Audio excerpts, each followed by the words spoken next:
don't give in. The Turkish nation, familiar with terror attacks, has to ask this question as the number of assaults on metropolises. Why would ever target large cities? Various countries may have a different perspective on these incidents. Here we will address the issue from Turkey's perspective. All the governments that have ruled in the history of the Turkish Republic have been subjected to fierce criticisms by their opposition, which has often been the reason why coalition governments could not be established, and at some certain times left the country without a government. Sometimes this process even led to military coups. Despite all the dissent, there is one particular issue politicians and military officers agreed, not allowing the fragmentation of Turkey. That is the reason why combating terror has always been Turkey's top issue.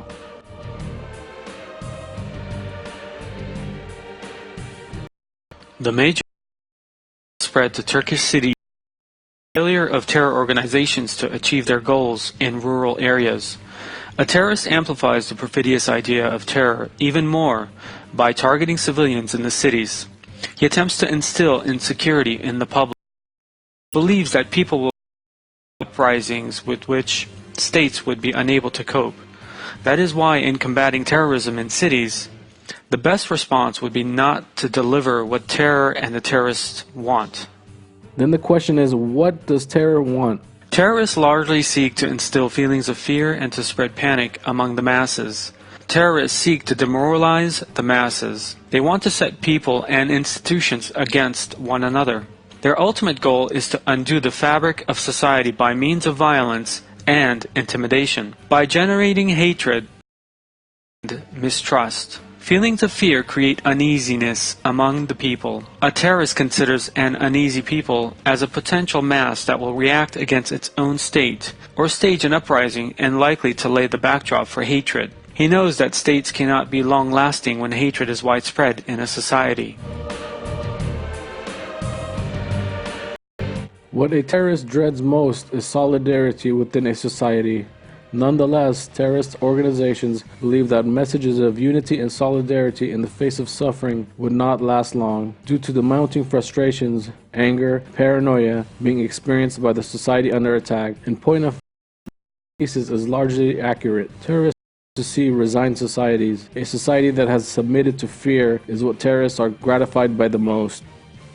If their threats have made an impact, if people are crying and saying how desperate and depressed they are, and if they lock themselves in their homes out of fear, then it means for the terrorists that their attacks were quite successful.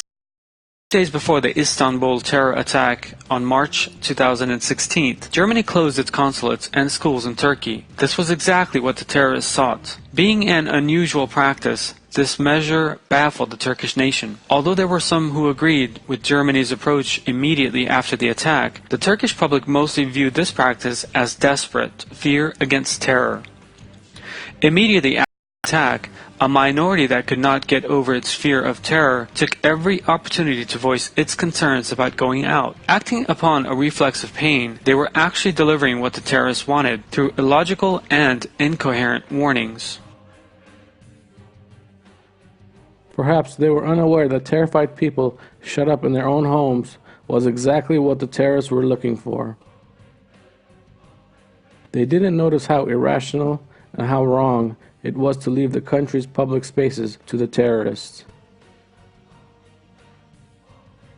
Once terror hits a metropolis, evacuating schools, official buildings, and streets would be tantamount to defeat. So is leaving public spaces to terrorists and creating an image of being daunted, and thus making terrorists feel that their efforts have made an impact. Though unintentional, this is a helpless reflex.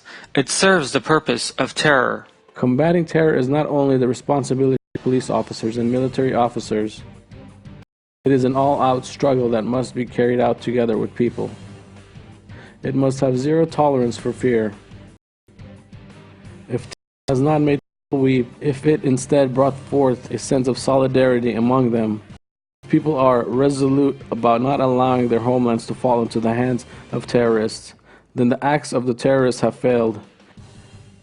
That is why assuming a timid stance and avoiding going out is unbecoming to those states combating terror, especially Turkey.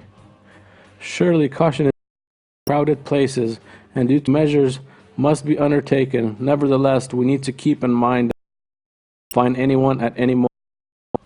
The Turkish military and police officers are brave in their struggle. They neither fear nor deliver what the terrorists want. In the same way, it is necessary for the people to be a part of this show of strength and not feel afraid. The collaboration of the security forces with the people signifies that terrorism and terrorists can never take shelter in that country. People's will, their resolve, and courage always frighten a terrorist.